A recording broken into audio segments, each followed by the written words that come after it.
The Cat Came Back by Tom Folske. Hal, a fat, sassy black cat, had been missing for over a week. Disappearing for a night or two was common, but this time felt different. Martin wasn't sure his cat was ever going to come back home.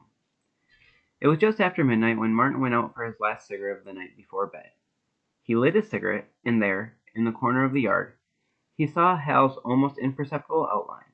In fact, Martin wasn't even sure it was Hal until the cat emitted a light yowl. More of a call than a cry, really. Martin, ecstatic to see his friend, ran to go retrieve the cat, but the closer he got, the further Hal moved away.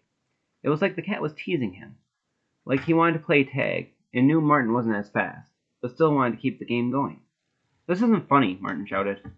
Hal yowled recalcitrantly in response. "Forget you. You can come back tomorrow," Martin scolded, turning around and heading back toward his house.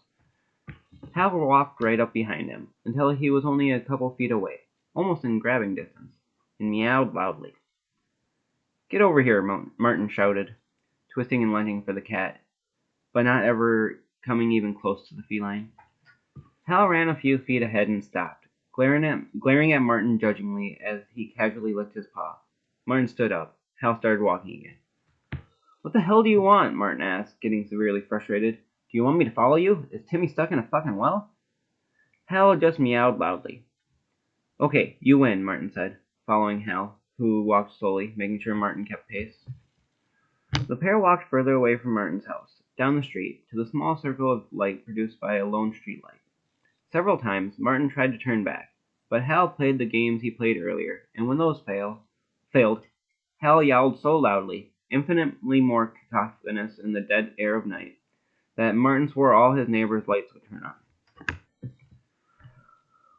Once they got to the streetlight, they were basically as far from any of the houses as they could be, with a large wooded area off to the right. It was here that Martin noticed something about Hal. Something off. His body wasn't quite right. He started to quiver and gyrate, before stumbling quickly down into the ditch, into the darkness of the trees. Martin followed him down, a few yards into the woods.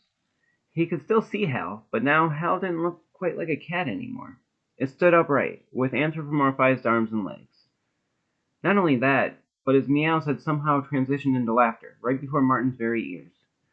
Martin was scared now, but it was too late. He heard the same maniacal laughter coming from all around him, as myriad diminutive, shadowy, humanoid creatures peeked anticipatorily at him from behind seemingly every tree.